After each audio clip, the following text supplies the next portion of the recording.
M1 Data in the house. Russell Gentry in the house. Get ready to brew, everybody. Share it around. Let's go. Friends. Let's brew. And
What's going on, car guys and car gals? It's Lou Ramirez, the car guy. it's Fred Lenart, subprime hero. And we are excited to be brewing solutions on the Car Guy Coffee podcast. We are so very excited about the incredible guests that we do have today. And we need to make sure that we get a lot of people in here supporting this incredible solutionary that has taken a long time to get on this microphone today. Now, Man, are we excited. We've had this guy on the mic a couple times, but never had a feature with him and his company. Yes. Now, we've talked about his company. You guys can see it on our shirt. M1 Data and Analytics, one of our best sponsors, one of our greatest friends, one of the best companies out there if you're looking for information on how to get your dealership stronger.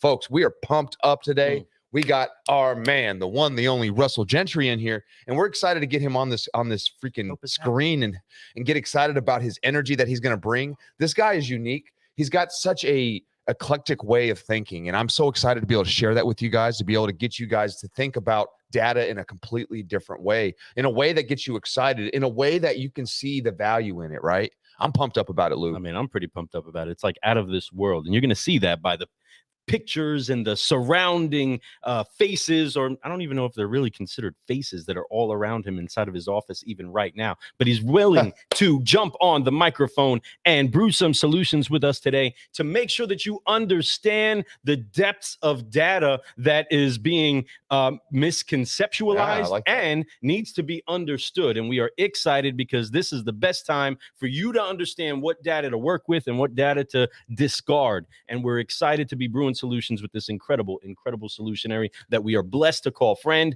But we are not going to do this intro anymore. Let's go ahead and bring in, but hold on, before we do, make sure that you tag a car guy, tag a car gal, and share this around. Let's go. So let's get this rocking. Car guys and car gals and solutionaries all around the world, let us welcome the one, the only Russell Gentry. There he is. Yep, getting that rocking. Welcome to the show, brother. Hey guys, how are you? Doing awesome. Doing awesome. Excited to have you here. Awesome pictures, everybody. Look at them pictures inside of that screen. Yeah, they got some geekdom going on here for sure. those are some pretty cool pieces of art, my friends. And I think that we all would agree that that is what the world is. I think our generation knows exactly what those pictures look like. When they see it, it brings back nostalgic moments.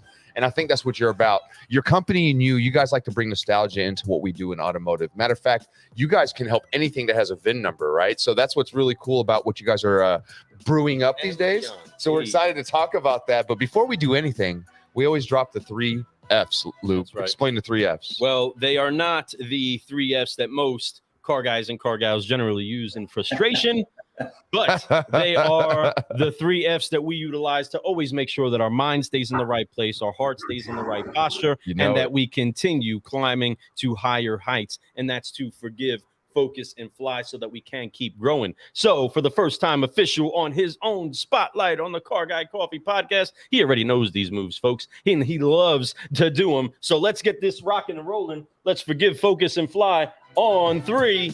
1, 2, 3. Forgive, focus, fly, and keep growing. That's right. Keep growing. There we go. Yes, sir. We are here. We are ready. And we got the man, the myth, the legend. Cheers. We got him. Cheers, man. We got him in here, man. Cheers to that. Bam. Cheers to you all. Cheers to you, Russ. Bam. Hey, Captain Look at that cup. America. You know what it is, folks. We just getting off 4th of July. What a time to rock a Captain America cup, right? So we're excited. Hopefully your week. How was your 4th of July, Russell? How was that? It was great. It was great. I've been doing a lot of traveling recently, so we just kind of stayed at our home in Orlando and nice. Chilled, and we had pretty good weather and some of the family in and that type of thing. So even though it was pretty low key and not a lot of festivities, it was still very special to me because I don't get a lot of that downtime. So yeah, there's something special about being able to just relax, unplug, and just enjoy life for a moment. Really take it in slow motion. And yes. I'm glad you got to enjoy that because I do know how much you travel. I do know how much you're on the go. If you're not traveling to another state, you're traveling from Orlando to Tampa and back, and you're constantly doing this motion of growth, right? And you're looking to help expand companies. And we have a lot of things to talk about today, which I'm excited about because M1 Data Analytics has grown quite a bit over the years. And what you guys have been doing is you guys have been integrating with other companies, helping them get better. You've been able to help dealerships all over the world really get better too. So, Lou, I'm gonna pass this thing to you. What's going on? Well, I want to get to just wrapping a little bit because car guys and car gals, there's going to be a lot of information that you are going to want to dig in from this particular interview. So make sure that you are sharing this around. Make sure that you are trying to get people involved. But there's a lot that's going on. We want to, spotlight and highlight the incredible person that Russell is, not gassing him up too much, but saying what's up to the person that thinks as methodically as you do, utilizing the data inside of our field. Because this data that you use, it's not just for the automotive business, right? As a matter of fact, it's making its way even stronger into automotive. And that's what we're here to champion. That's what we're here to push forward. But inside of that, many of the biggest companies in the world have been using data on a different level than us car guys that are, about working our deal and just, moving the metal to the road are like, what does that even mean? Right. Some of it's a different language, but marketing is a language that we all need to speak as a car guy, right? As a business, we need to speak marketing. And there's so much that's misunderstood about data. So before we get really rocking on the 5-liner for you, help us to understand how much is in the various marketing channels, how much is misunderstood out there of the use of data? Yeah, it's always been interesting to me. My partner, Greg Ash, and I have been in the space for a number of years and really blessed. And the cycles and the morphing that's occurred over the years with the data, every time there seems to be a little bit of a stride or progress in a certain area, there's always this attached kind of misconception or these myths associated with it. But at the end of the day, when you think about it, we try to look at data from an art and a science perspective. There's obviously a lot of science, and people immediately, when you say the word data, there's science, but it's also art, right? And and bad data in, bad results out, or if you're not leveraging it correctly and that type of thing, or if you're not, being compliant in your leveraging, you just cause yourself problems. So there's a lot of art that goes into it as well. But the most interesting thing, Lou, that's happened over the years, I believe, is the fact that these audiences, and the one suggestion I would make to any multi-channel marketer or brand or dealership is don't try to boil the ocean, right? And understand that the largest channels out there, Facebook, Google AdWords, et cetera, they're in the business to make revenue on impressions and views and that type of thing. So they get paid on the larger that the audience is. Well, that's kind of counterintuitive to a brand that might be very specific about what it is that they're trying to reach, whether it's a car purchaser or an RV buyer or a Harley Davidson buyer. So, making sure that you're leveraging your data properly, I think, is probably one of the things that we've seen, and technology's helped that a lot in recent years. Heck yeah. And technology is on a different level for all of us. And the thing is that it's not limited to big boxes anymore. It's not to the big OEMs, right? The independent dealer, the dealer that has 1 or 2 employees can utilize the data and be effective with their marketing and be ninjas. I mean, ninjas at a fraction of what traditional marketing used to be, just having the right information. That's absolutely right. That's why, I believe that over there in M1, there's nothing but solutionaries. That's one of the biggest reasons why we were excited to partner up with you guys and to just team up and find ways that we can help each other grow. Because when you're talking about solutions out there, we're not just talking about keeping the same status quo. We're trying to find things that are better, more affordable, like Lou said, and not just for box stores. It's for everyone out there. Anyone who's trying to go, if you're a business owner and you're just trying to figure out ways how to market to the right people right now at this moment so that you can gather information from them, number 1, 2, but also get information to them. This is the way to do it. And that's what I'm really excited about. Data is a big deal. And I think that a lot of us understand that. I think a lot of us just don't know that how clean the data is today, how you can actually go through and be able to fine tune exactly what you're looking for, who you're looking for, so that you could even figure out by their hobbies. I mean, it's crazy. You can figure it out by what kind of phones they prefer, what kind of apps they like to look at. You can look up this data and find out. And that's what's so special about what M1 Data Analytics is doing. Freaky. It is kind of freaky. It's very freaky. But if I was going to spend money on advertising, wouldn't you rather, folks, listen to what I'm saying. If you're going to spend money on advertising, wouldn't you rather spend the money where it's going to exactly the people that are looking for the product that you have? Instead of people who talking about who are currently in the market, exactly the type of demographic that you want. We can find that. And that's what's so cool about M1 Data and Analytics. They will make sure you get that. Yes. So that's speaking of M1, and we're going to dig a little bit more onto the data, but let's get a little bit more data on you. Let's talk a little questions about Russell over here, man. This is the reason why I always avoid these things. We knew we were going to slip this in with you because, we love you, brother, for one, and I think the world needs to learn more about what you are. You're usually the one in the background just trying to, take care of you're like the composer of the music. You're composing it. No one really realizes how much of the music that you're composed of, right? So what I love to talk about is people like you and things that you're about. So let's talk about what your purpose is. Russell, I know every day you wake up and you have a reason to do all this travel, and you have a reason to be working on multiple companies, trying to make them grow and become better. What is your drive? What's your why? What gets you up every day to do this? Yeah, well, first and foremost, my family and personal goals that I have. Obviously, we all know that work and personal and lifestyle is all kind of tied together. But then, right behind that is that I've been really lucky. I consider myself the accidental entrepreneur, or to fall in, based on where I started in life. And those blessings, I think it comes as a responsibility when you get to a certain level, that when you're able to give back and do things, that you should do it, right? So, yes, one of the key things that Greg and I are very proud of is that, we maintained our entire workforce during the recent pandemic. We didn't suffer any layoffs or eliminate positions. And we made a commitment early on that we were going to ride it out and keep all those people, it was the last thing they needed to worry about, was on top of the health issues associated with the pandemic, is also to worry about their employment and income and that type of thing. Yeah. So, having those teams and growing them, we've been very fortunate too, or I've been fortunate over the years, of individuals that have gone on to do other things and found their own companies. And that's extremely gratifying to me when I see folks go off with an idea and they capitalize on it. So that's probably the two greatest things that drives me for this, of course. And it's just, plus it keeps my interest. I mean, daytime TV sucks. I'm not a big fan of it. I mean, what else would I do during the day, right? You're so right, Russell.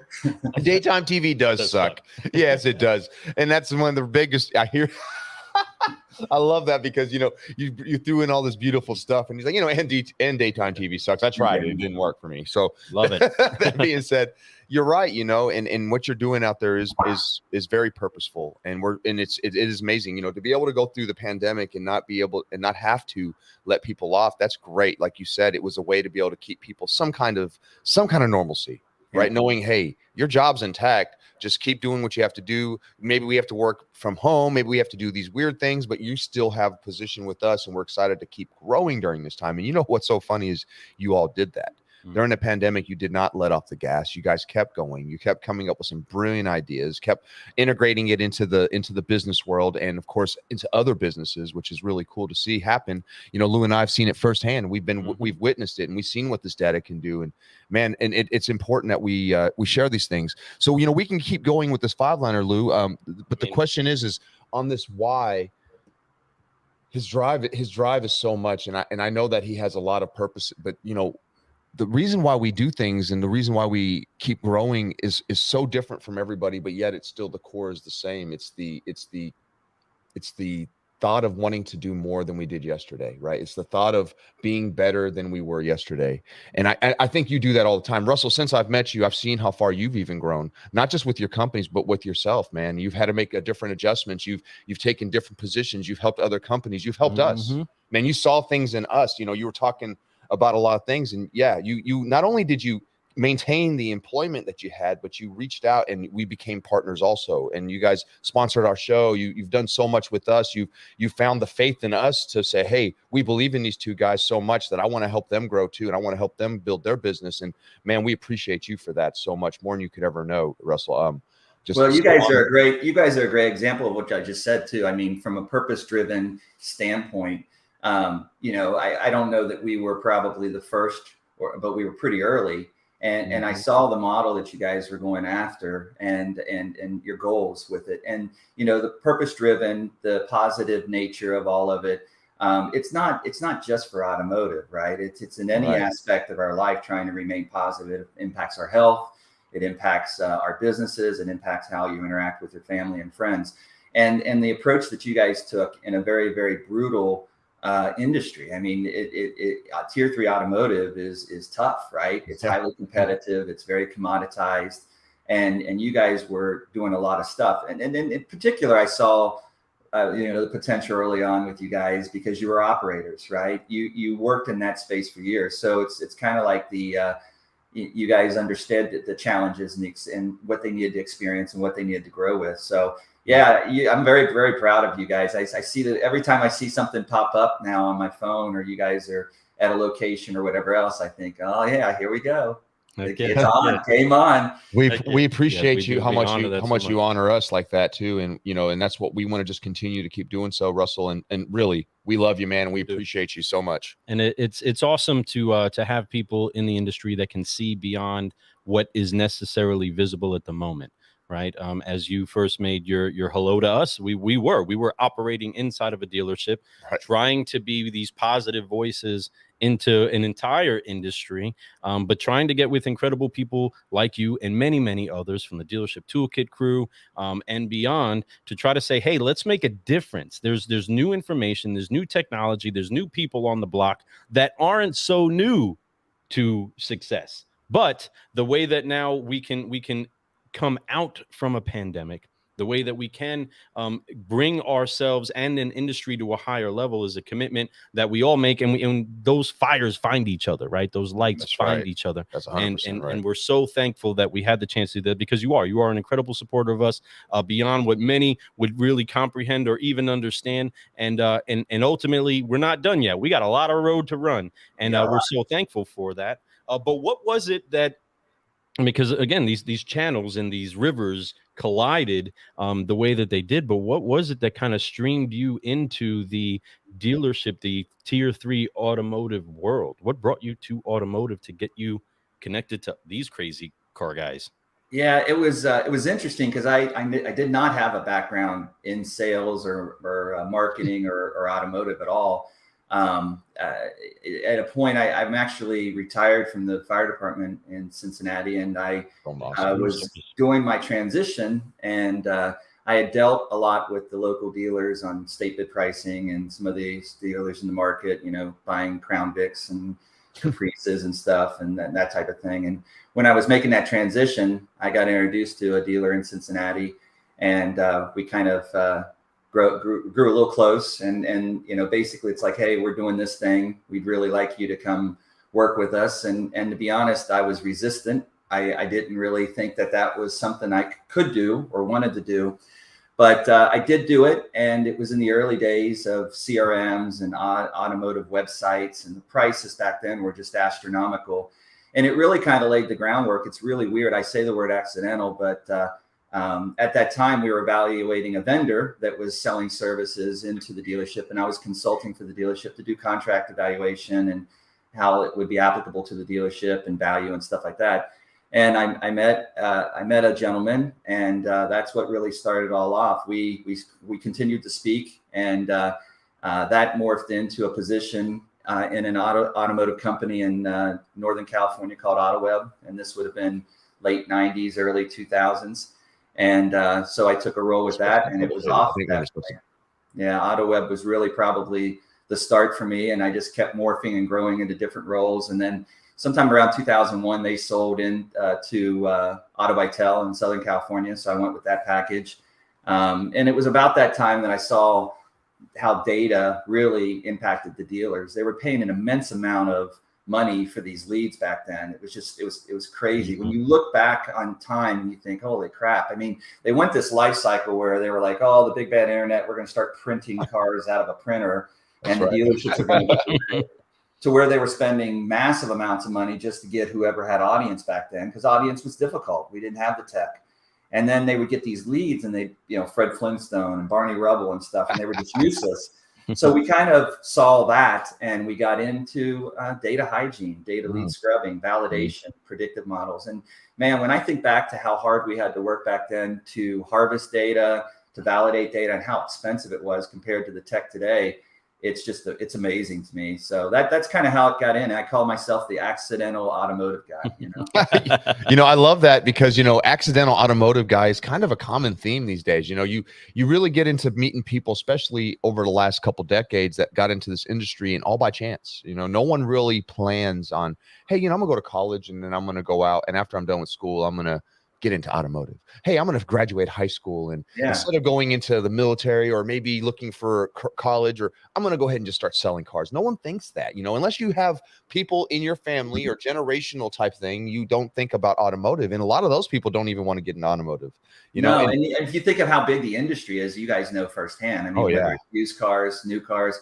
And then you mentioned at the top of the show, the whole concept of VIN-based, anything that's Harley Davidson, power sports, marine, RV. I mean, just during the pandemic, we mentioned earlier, RV sales soared. I mean, last year, the industry as a whole delivered more units than they have. I think the number was somewhere around 600,000 in 2021. What's interesting is with all this fuss and downturn talk and everything else now, they're still on track to do about 550,000 units, which is big for them. So, that's where we're kind of focused on, like you were saying. I mean, just staffing and talent, and taking talent from other industries and moving over, and then also leveraging the talent that we have in automotive and moving it into hospitality, restaurants, small to mid-sized business. We've been really, really successful with using our data sets in small businesses. Everything that might have a multiple location where they want to do custom audience, and they don't have a lot of resources and a lot of money. So the custom audience data is way more cost effective for them to 100. Exactly get their message to the right audience. Speaking of custom audiences, so inside of that, I mean, everything does get niched down, right? We're one podcast of a quadrillion, right, that are out there, but we're niched into people that are relevant to what we're even talking about, right? To the things of the automotive industry and for self-development. But in that, you talk about that custom audiences and how to utilize that, using that right data, and how these different brands can operate in that. Please expound on that a little bit more. Give a little bit more of an extra shot into this 5-liner in the power of these custom audiences, and how it can actually really, really, really bring an exponential type of growth to a dealer's marketing plan.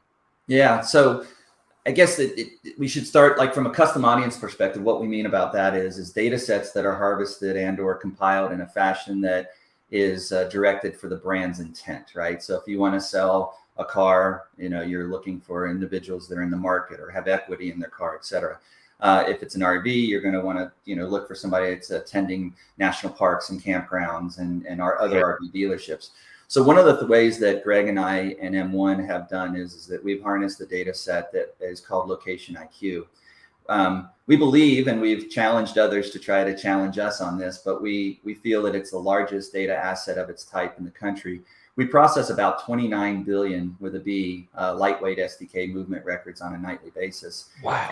And that's attached to about 8 million different points of interest, and that's growing all the time. So we believe that the best way to create those custom audiences is not only to know that it's Russ and here's his age and he's a family man and he owns his own home, but also to know what my behavior is and my inferences in a compliant manner, in a first party manner, right? So we know that, Russ has been shopping 3 different car dealerships and he went from 2 different Ford stores to a Chevy store. There's a story there, right? I mean, there's science behind the data, but there's art behind it.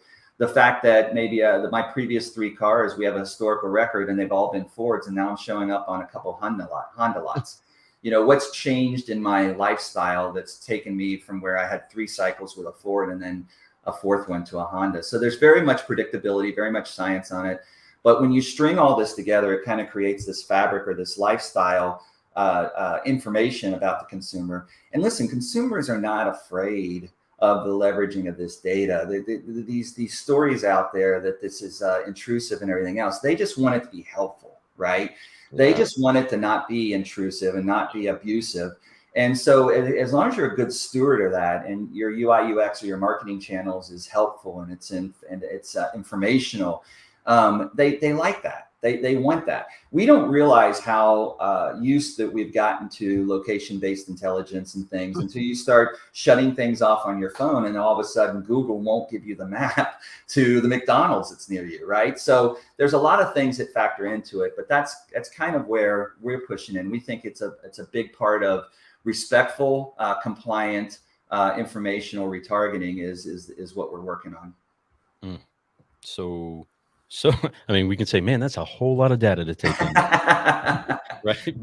But in that, I mean, again, there's so much that is utilized when you have, I mean, just having a weapon is one thing. Having a scope on that weapon is another. Throwing a red dot on it is another, right? There's different things that we can utilize to make sure that we captivate our audiences better and that we secure the actual lead or a transaction without spending extras. Though it may take a little bit to put that scope on, it may take a little bit to put that red dot on your weapon, right? But in the end, you notice that your efficiency goes through the roof. Mm-hmm. And you can also say, I want to talk to the people that are interested. The day of just blanketing everybody with a message that only matters to a small minority of people at the moment doesn't have to be that way. I understand there's some. But if we can be so strategic as to put an ad in front of you about the car you've been looking for while you pump gas inside of that one tiny little screen, right? It's some serious stuff that we can take advantage of if we just sit to take in the data and to dream about what. Yeah, man. It is. It's important. There's a lot of great and really unique technologies out there. OTT, CTV, all these things that we can use to be able to really talk to our customers, really be able to be in front of them almost subliminally, right? Like it's so much that they're like, holy crap, I need to go out and look at this at least. Hey, maybe I need to go to their website again. Hey, maybe I need to go a little bit further in the step because I keep seeing this. It's almost like God's trying to tell me this, right? It's amazing. Like it is a sign right there. Oh, right. And it's really cool. I love the way technology is going. And I love how you and your company are really on the front edge of it, trying to make sure that every one of your clients is getting the newest way to use technology, use data, be able to put the information in front of their customers. And let's touch on that a little bit. I know that OTT and CTV are becoming something that are more talked about, but I think a lot of people are still confused about that a lot. How is your company using that to help their clients? Yeah, so the custom audience data works extremely well in OTT. We were actually, when Greg and I first started testing it a while back, we were shocked, to be honest, on how effective it was. both at a accuracy, compliance, and then targeting engagement. We see some pretty crazy numbers for our clients that leverage the data into OTT and CTV. I mean, if you think about it, at the top of the show, you guys had mentioned, how it's easy now or easier now for a dealership to get into certain areas more cost effectively than it was a year ago. Broadcast TV was the way that you did it. So the big dealers did broadcast TV. They pretty much all did print, the insert to the Sunday paper with all the VIN-based advertising in it.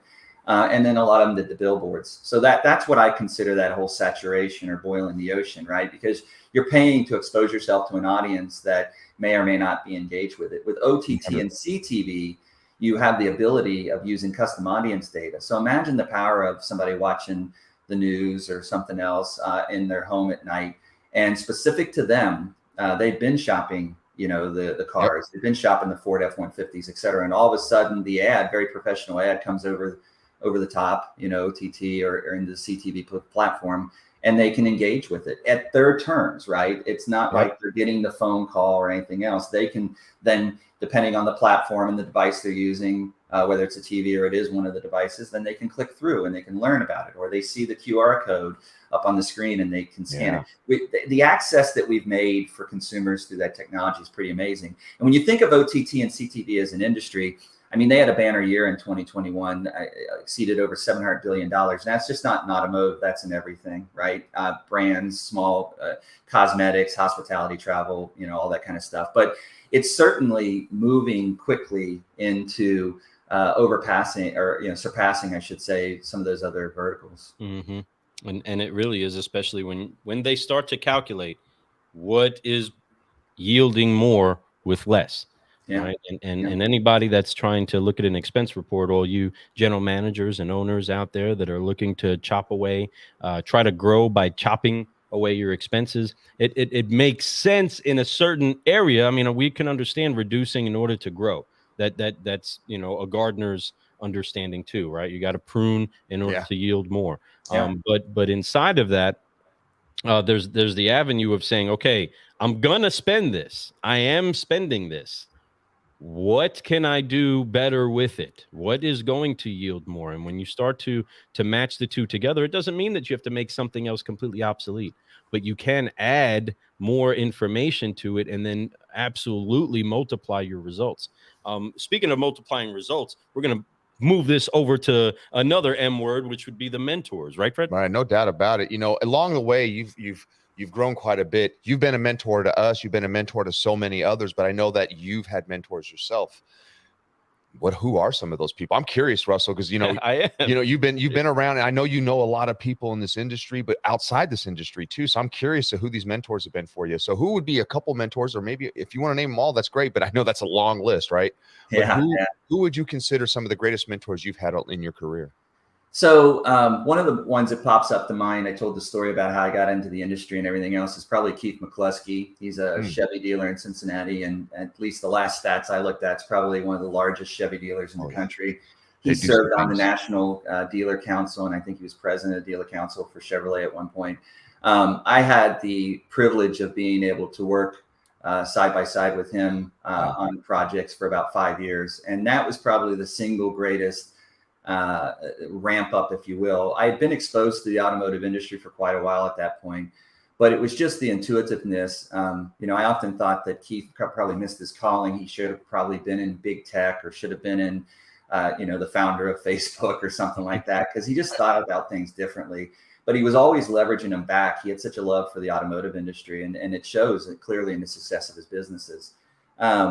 And then, I really much later in life, so that was early on. The second one, I guess I would say, is much later in life, was I had this rather accidental and then turned into quite the engagement with a guy named Marcus Lemonis, and who's the CEO of Camping World and a lot of private businesses. And what was interesting was we came into to work with him, Greg and I did, through a lot of the technology and the data and the stuff that we were doing. He was trying to leverage it in his private companies, or his public companies rather, with Camping World.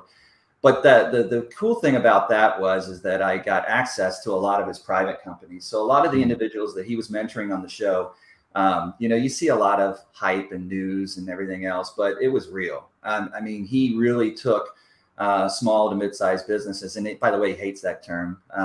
But SMBs, he doesn't consider any entrepreneur small if they're doing what they love and they want to, provide for their family. Mm-hmm.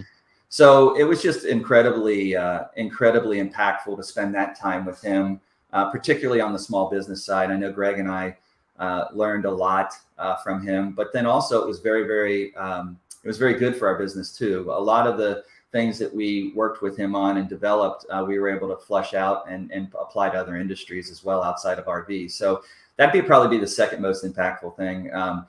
So yeah, probably those two. I mean, there's just been so many guys I've learned. I don't stop learning. I mean, I've got a gentleman in my life right now that runs RV stores, and I don't know how he balances everything that he does because they're in multiple cities, and he's constantly competing for market share and that type of thing. So I'm always impressed, and I listen to him as well, even after all this time. And that's great, and that's why it's important to have mentors, my friends. If you guys heard that, people along the way sometimes show you a light that you've never seen before. Most importantly, it's a different perspective.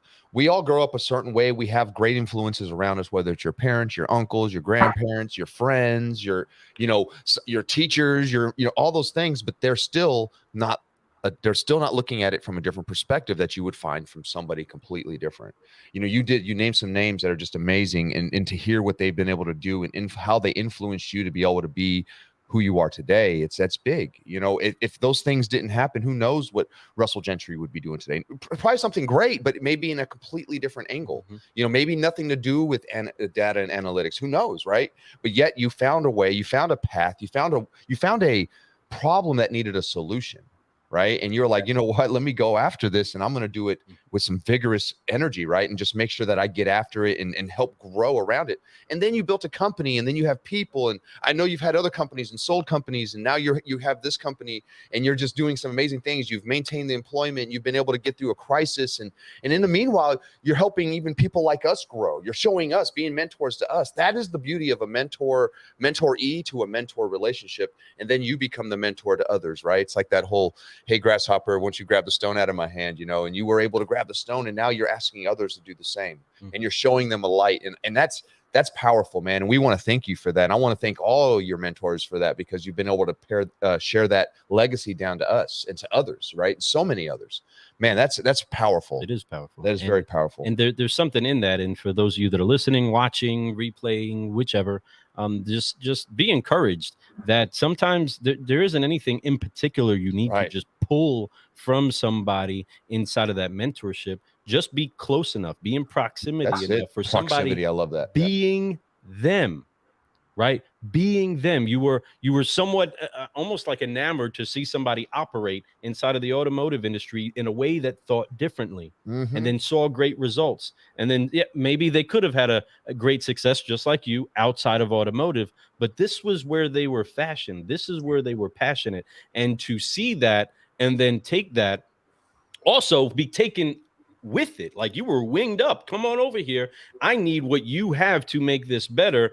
I know you may not get it yet, but ride this out with me until we get there. And eventually you're going to discover even more, right? Which spawned off into so much more fruit, which of course would lay inside of his legacy as well, and the legacy of those that have poured into you. Right. We absolutely love it. The benefit of having great mentors is that not only can they point out to us where it is that we're strong and help to build up those muscles, but they can also point out to us our weaknesses. They can point out to us where it is that we need to grow, and love us as we do that. And I want to talk about that, because that's often the deal breakers. If we don't find adversity, we normally don't find any great victories. Usually for the competitor that steps into the ring, you're stepping into the ring with somebody else that's going to punch you in the face. Okay. You're going to take a couple of hits in your life. You're going to take a couple slugs in the gut. With that, Russell, what has been one of the hardest lessons that you've had to learn going through your career and building what you've been building up till now? The first thing that comes to mind instinctively is, I use the phrase, I probably overuse it, but you guys put it up on the screen, which is don't try to boil the ocean. So, I love it. I think early on there was so many things to do. There were so many opportunities. There were so many ways to make revenue, and revenue is attached to profit, hopefully, if you're doing it right. And it often felt like you have this trench coat on and you just opened it up and there was all these watches. Today we're selling watches, right? So, early on, it was like this perpetual state of paralysis analysis, right? Constantly, what if we did this and we turned purple into green and we turned blue into black? Would people buy it? How much would they pay for it? And that constant churn. So to me, the hardest lesson, and that was, during the early part of the career with the first 4 companies, was just getting focused, right? We did get focused about the middle way towards the end. And it was pretty amazing. It was like night and day when we pushed in and said, this is what we're going to push in on. Impactfully, I believe that we really impacted the automotive industry with what we did. And then, going forward from that, it was like, okay, there's all these things you could do. And what about this? And what about that? Again, it just getting focused again on what it is that you're trying to do. And that's why I kind of admire these guys that have these multiple shows going on in multiple arenas and stuff, because it's impressive to me that they can have multiple successes, right? And to me, having the one success with the data company or with the marketing company is good. But these guys are doing amazing things in all of them. So the hardest lesson for me was just remaining focused and making sure that we had know our numbers. Our numbers are tight. Don't work for free. And make sure you understand your clients. Attrition kills, both in-house with employees and also clients. Don't work so hard to put on revenue and then not serve your clients. So that's probably it. That's a great lesson to learn. Put that in your cup and sip on it. Yeah, sip on that, my friend, and I think that's a lesson that we all either had learned or we need to learn, right? And I think that it's important that you go through that. Understand that mistakes are great. They're not bad things, my friends. Mm-hmm. The question is when you make a mistake, did you change it up and try to do something different? Did you learn something from it, right? And if you didn't, if you keep making the same mistake over and over and over, maybe there's a problem. But it's, the thing is people who make mistakes are actually trying to do things. People who consider I failed on that. They didn't fail, right? But they did. They learned. They tried. They attempted. I believe people who don't ever fail, people who don't ever lose, are people who never try. And that's the thing. Like this world, you're going to run into stumbling blocks. You're going to run into like brick walls, right? And you're going to find that, this isn't what I want to do, or maybe this is what I want to do, but I need to try it a different way. That's why it's important to have mentors along the way, to be able to see that it is possible. When you meet people and you see that they've been through their own struggles, just like you just talked about, that's why it's important for us to share your story.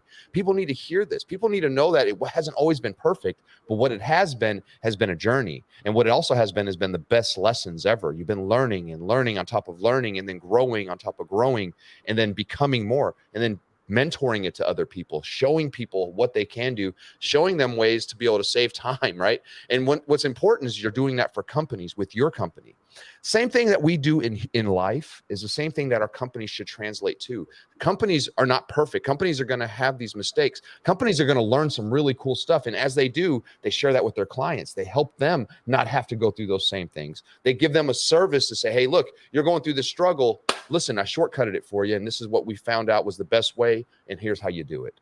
And that's what M1's doing. That's what you're doing. And that's what's so exciting about the whole story, from mentorship to why he's in this industry, to your whys, and of course of having a great lesson learned, right? And learning these lessons are important, which lead to what has been your greatest reward up to this point. We've done all these things, but I know that there's been a reward, and I know there's a lot more to go, Russell. I know it's not over for you. You have a lot of dreams, and that's why we're excited to team up with you, because I don't want to hang out with people who are just wanting to flatline. I want people who are trying to go to that next level, a sense of that top, right? What has been the greatest reward for you up to this point? Yeah, the greatest reward is learning from it and constantly trying to remain open-minded about the fact that once I'm getting much long in the tooth, as I would say, a lot older than I was back then. And the greatest reward has been my ability, I think, to morph into processing information, processing emotion, processing my surroundings, situational awareness, and leveraging it in a way that's positive versus reactionary, or some way that would be worrisome or causing, health issues or whatever else, and flipping that model. There's a lot of cliches that go along with it. I think that, art often imitates life, but or life imitates art.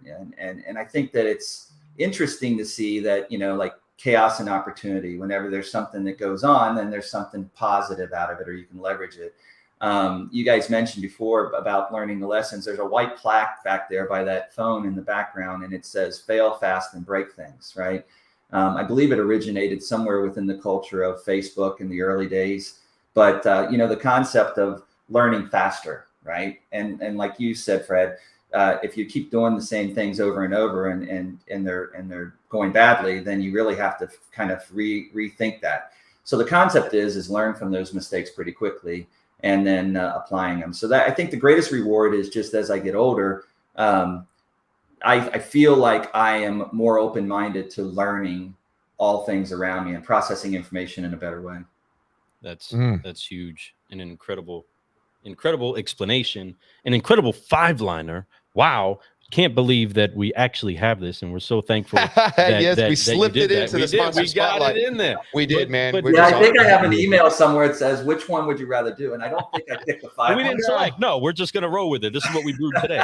But you gave us a little bit of exposure and a little behind the curtain in your privacy, as far as the man behind the brands. I love it. But as we do talk about these privacy and some of the walls that even you've kept up until we got you into the cafe, right? Let's talk about that just setup. A little bit of these privacy walls and these walled gardens, if you will, that are inside of the industry. Of course, you see Facebook, you see Apple, you see everybody talking about this new constraints or security in data, and what information is getting used, not getting used. A lot of fluff out there about it. Help us to kind of zero in on the actual truth at hand. Yeah, so you used the great phrase. It's common in a lot of the media channels that are industry specific, which is the walled gardens. So when they specify walled gardens, they're talking about big technology that has captive audiences, right? Google knows who the three of us are because we use Gmail and we have the apps on our phone and that type of thing. Facebook, same thing. I never ceases to amaze me how people think that Facebook, out of the graciousness of their heart, just gives you a wonderful platform to share with family pictures and post and share things. It's aggregating information, compiling data, and it always has been, right? The biggest challenge with Facebook, they started giving guidance in Q4 of last year to the stock market, and then also in Q1, was the changes to privacy with the Apple devices, which is a significant amount of devices counter to Android. They have a huge market share, both of them. But in Apple's case, their IDAF and the ability to do what's called view-through conversions and watch that customer's journey was restricted greatly. And it impacted Facebook quite a bit, right? So when you talk about privacy and the way that they do it, these walled gardens, Facebook started facing challenges and the ability to retarget individuals, right? And we think that's humbly the greatest opportunity for M1, is that we can kind of bust through in a compliant fashion those walls, right? So where you used to be able to pick out on Facebook and you could pick 5 attributes or 6 attributes, they've slowly kind of been constricting in the ability for you to select things. Because remember, when you select those things, you're bringing your audience into a finite ability. And that's the way that the AdWords and Facebook and all those things started. But they would never tell you it's Russ or it's Fred or it's Lou, but they would say, hey, listen, those 3 guys are in this bucket, okay? And you're going to spend money with us, and we're not going to tell you who they are, but we promise you we're going to get the ad message to them. With custom audience, we know that it's Russ, it's Fred, and it's Lou. And then we take that and it's portable, right? The brand and the dealership owns that data, and they can take it to Google, and then they can take it to Facebook, and they can load it in and advertise to those consumers. And the numbers, we just see amazing numbers. And these are big budgets. Some of our clients are spending 6 figures or more a month on these channels. And we consistently see numbers that beat out all the traditional methodology and data source. So that's kind of privacy has been chaos and opportunity for M1, right? The more that these big tech companies battle each other and restrict, we feel like empowering the brand, empowering the small business, empowering that dealership is the way to go. They own the customer relationship. They own the engagement, right? So why shouldn't they own the data? Good stuff, man.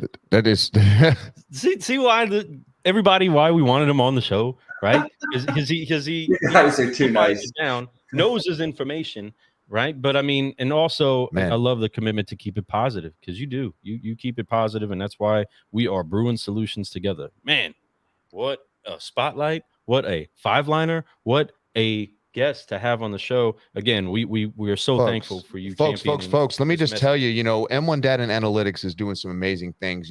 If you've never heard of the company, reach out to us. We can give you some more information. 321 Fred Lou. Once again, 321 Fred Lou. Reach out to us, text us, call us. We want to make sure that you guys get all the information that you can. Russell Gentry, he's always out there. If you guys know how to reach out to him, it's very simple also. Just reach out to him. What's the best way to reach out? Should they do it by email? Should they do it by phone? Should they do it by your website? What do you they think? Need to just think about it, and you're going to send them a message? That's probably how it goes down. If you guys are even thinking about it, you probably get something. If you're at the gas pump, you'll probably see something like, pop up, right? Just wanted to say, hey, I'm going to call you in a minute. Hold on. Yeah, no, I think I'm pretty active on LinkedIn. I'm pretty blessed to be have a pretty big network. I do a lot of interaction and sharing, and as well as I also get information. I participate in a lot of industry groups outside of automotive, and as well as data connectivity, a lot of the marketing associations. So LinkedIn, if you just my profile is open, so if you just search Russell Gentry on LinkedIn, you're going to find more than enough ways to get my pontifications. So that's it. Reach out to him. LinkedIn. What a great resource for everyone out there, folks. If you're not on LinkedIn, you're in business, there's something wrong. You need to get on there and hurry up and set up an account. I even have my 18-year-old son set one up now. So it's important. That's the future. That's like a resume. That's a networking place. That's an information.